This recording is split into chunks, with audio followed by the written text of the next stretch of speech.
സഹജീവി സ്നേഹത്തിനും വേണ്ടി ഈ ആട് ഫാമിനെ ലക്ഷ്യമാക്കിക്കൊണ്ട് തന്നെ നമ്മുടെ വേദിക്കൽ ഗ്രാമപഞ്ചായത്തിനകത്ത് നമ്മുടെ ഈ പഞ്ചായത്ത് ഭരണസമിതി സംസ്ഥാന കോർഡിനേഷൻ കമ്മിറ്റിയുടെ പ്രത്യേക അനുമതിയോട് കൂടി തന്നെ ആട് ഗ്രാമം എന്ന് പറയുന്ന ഒരു പദ്ധതി നമ്മൾ നടപ്പിലാക്കിയതാണ്.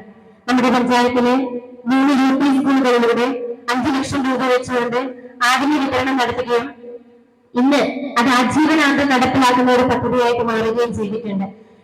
പാവപ്പെട്ട UP സ്കൂൾ കുട്ടികളെ തിരഞ്ഞെടുത്തുകൊണ്ട് ഞാൻ MLA ആയി വന്നപ്പോൾ ഇങ്ങനൊരു പദ്ധതി ഉണ്ടായിരുന്നു എന്ന് ഞാൻ അത്രയധികം ശ്രദ്ധിച്ചില്ല. മുമ്പ് ഇങ്ങനെ ഒരു പദ്ധതി ഉണ്ട്, ഒരു കാട് മൂടി കിടക്കുകയാണ് വന്നപ്പോൾ എന്നാൽ പിന്നെ ഒന്ന് തുറക്കണമല്ലോ, ആ കാടൊന്ന് മാറ്റണമല്ലോ, ഒന്ന് ഫയലൊന്ന് തുറക്കണമല്ലോ എന്ന് വിചാരിച്ച് ഞാൻ മൃഗസംരക്ഷണ വകുപ്പ് മന്ത്രിയെ നേരിട്ട് കണ്ടു. ഇങ്ങനൊരു പദ്ധതി നമ്മുടെ നാട്ടിലുണ്ട്.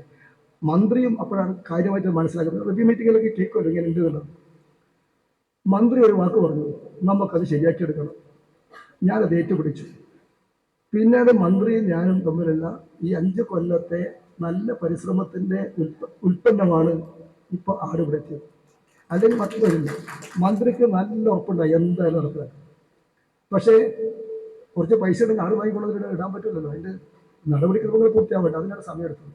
5 തവണ മന്ത്രിയുടെ സാന്നിധ്യത്തിൽ തിരുവനന്തപുരത്ത് ഉന്നത ഉദ്യോഗസ്ഥന്മാരുടെ റിവ്യൂ മീറ്റിംഗ് നടത്തി. ഡയറക്ടർ ഇരിക്കുന്നുണ്ട്, അദ്ദേഹത്തെ നന്നായിട്ട് അറിയാം. ഇവിടെ പൂർത്തീകരണത്തിന് വേണ്ടി പ്രവർത്തിച്ച എല്ലാവരെയും അഭിനന്ദിച്ചുകൊണ്ട് നമ്മൾ ഈ ആട് ഫാം ഔപചാരികമായി ഉദ്ഘാടനം ചെയ്തതിനായി നമ്മുടെ ബഹുമാനപ്പെട്ട മന്ത്രി ചിഞ്ചു റാണി മേഡത്തെ ഞാൻ ക്ഷണിക്കുന്നു.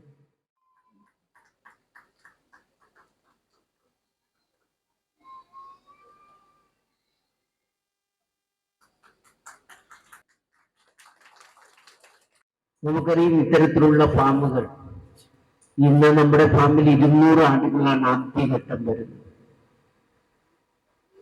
ഓരോ ഘട്ടം കഴിയുന്തോറും അത് വർദ്ധിച്ച് 1000 എണ്ണമുള്ള മലബാറി ആടുകളുടെ ഒരു ശേഖരം തന്നെ നമുക്കിവിടെ ഉണ്ടാകാൻ പോവുകയാണ്. നേരത്തെ ഇവിടുത്തെ പഞ്ചായത്ത് പ്രസിഡന്റും MLAയും സൂചിപ്പിച്ചതുപോലെ വേണമെങ്കിൽ ഏറ്റവും വലിയ കേരളത്തിലെ ഫാമാക്കി നമുക്ക് ഈ ആട് ഫാമിനെ മാറ്റാൻ സാധിക്കും. അങ്ങനെ ഞാൻ പറയാൻ കാരണം ആവശ്യമുള്ള സ്ഥലവിസ്തൃതി നമുക്ക് ഈ ഫാമിൽ ഉണ്ട് എന്നുള്ളത് കൊണ്ടാണ്. 1.2 കോടി രൂപയും കാസർഗോഡ് വികസന പാക്കേജിൽ ഉൾപ്പെടുത്തി 1.54 കോടി രൂപയടക്കം 2.66 കോടി രൂപ ചെലവഴിച്ചാണ് നമ്മുടെ ഈ ഫാമിന്റെ നിർമ്മാണ പ്രവർത്തികൾ ഇന്ന് പൂർത്തീകരിക്കുവാൻ സാധിച്ചിട്ടുള്ളത്. തീറ്റപ്പുല്ല് ഉൾപ്പെടെയുള്ള കൃഷിക്ക് ആവശ്യമായ ജലസേചനം, മറ്റ് പശ്ചാത്തല സൗകര്യങ്ങളെല്ലാം ഇവിടെ ഒരുക്കിയിട്ടുണ്ട്. അതിനുവേണ്ടി പ്രത്യേകം മൃഗസംരക്ഷണ വകുപ്പ് തന്നെ ഇവിടെ പണം അനുവദിച്ചിട്ടുണ്ട്. 2025-ഉം 26-ഉം വർഷക്കാലത്തെ തുടർ പ്രവർത്തനത്തിനായി 9 ലക്ഷം രൂപയും മൃഗസംരക്ഷണ വകുപ്പ് ഇപ്പോൾ അനുവദിച്ചിട്ടുണ്ട്. ഇതൊരു ഹൈടെക് ഫാമായിട്ട് നമുക്ക് മാറ്റിയെടുക്കാനുള്ള പ്രവർത്തനത്തിലേക്കാണ് നമ്മൾ പോകുന്നത്. തീർച്ചയായിട്ടും ഇതിന്റെ മൃഗസംരക്ഷണ വകുപ്പ്, കാസർഗോഡ് ജില്ലാ ഭരണകൂടവും അതിന്റെ നേതൃത്വത്തിലൊക്കെ നമ്മുടെ ജില്ലയിലെ ജനപ്രതിനിധികളും വേടെടുക്ക ഗ്രാമപഞ്ചായത്തിന്റെയും നിശ്ചയദാർഢ്യത്തോടു കൂടിയുള്ള നമ്മുടെ MLA ഉൾപ്പെടെയുള്ളവരുടെ ഒരു വലിയ പരിശ്രമം, നിർലോഭമായ പിന്തുണയും ഈ ഹൈടെക് ഫാമിനുണ്ട് എന്നുള്ളത് ഞാൻ ഈ അവസരത്തിൽ സൂചിപ്പിക്കുകയാണ്.